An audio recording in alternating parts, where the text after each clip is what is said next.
First of all, what do you think of the timing of Theresa May's visit, and what do you think are her primary objectives? Well, one of her objectives is related to that timing.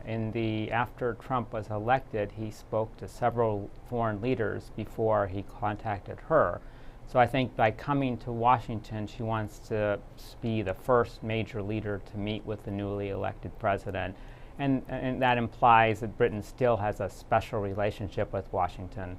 And then she'll want to discuss potential cooperation and conflict over free trade, NATO, Syria, Russia, Middle East, and other issues.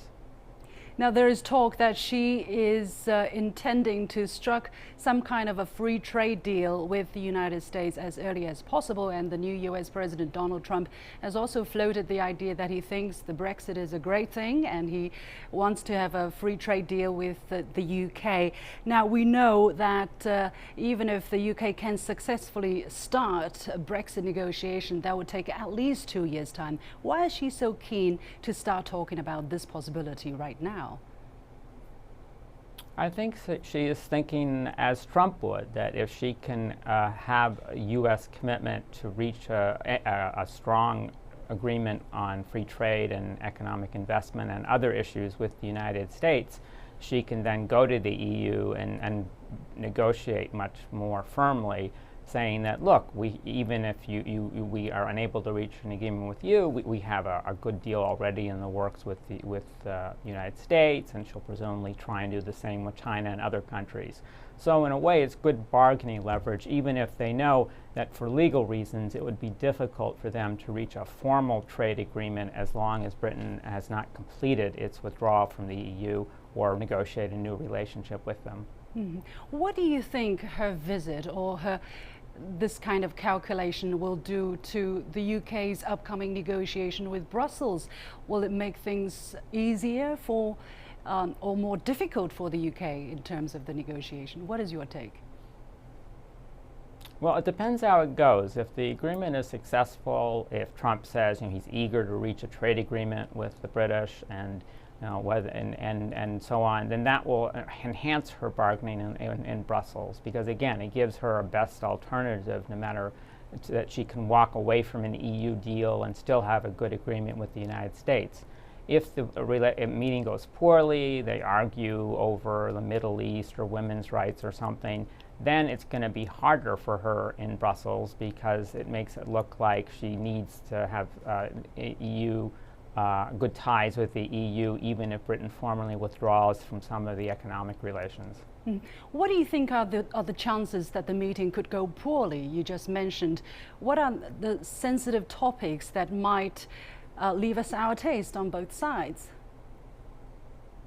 Right. Well, traditionally the relationship has always had some differences. I think that given where Trump has stated he wants to go in the first few months of his presidency, and what May and other politicians in Britain said during the election, I would think that the differences will relate to Russia and NATO. I mean, Trump does not want NATO to be seen as an anti-Russian alliance. He wants to improve relations with Russia. He may make a deal on Ukraine or something like that, whereas I think that the British and other members of NATO are so reluctant to do that and would be concerned about a loss of U.S. support.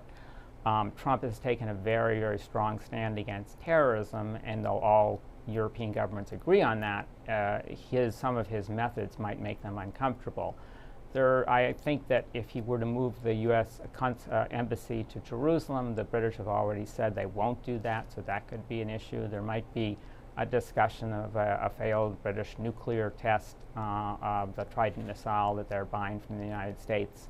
There are, of course, as we mentioned, differences over some social issues. I think that a lot of people in Britain and elsewhere are uncomfortable with some of the things Trump said about women in the campaign.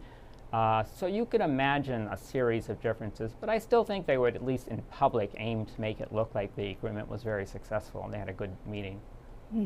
Now, we know that the UK has a lot to expect from the United States. On the other hand, what does Donald Trump stands to win from a successful meeting with Theresa May? We know that the United States is the UK's second largest trading partner, but for the United States, the UK is number 6 after China, Canada, Mexico, Japan, and Germany. Right. In a way, this is going to be a problem for any country dealing with Trump, that it's quite clear what they want from him, but it's less clear what he wants from them. And in fact, he's in a position where he can strongly negotiate on some factors if he wanted to, just because the other countries want more from the United States. They want security, protection, they want access to the U.S. market. Whereas for him, I imagine what he'll want is a firm commitment to terrorism, but Britain's already fighting that strongly.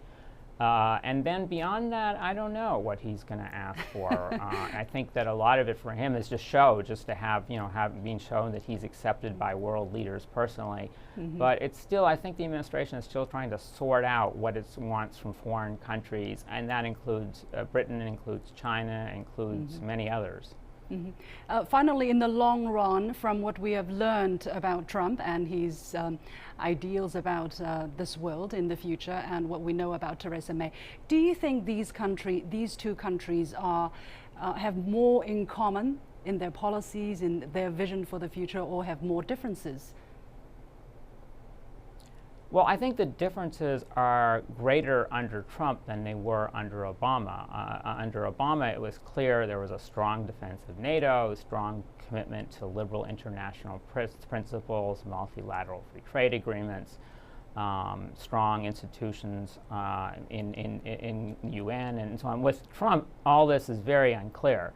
So it's not so much a value-based alliance. It would probably be more on discrete interests. So May is going to have to try and explain to him how Britain can really help the U.S. achieve some of its key goals, say in the Middle East or against terrorism. But it's harder. It's much harder now to have a sustained dialogue and partnership.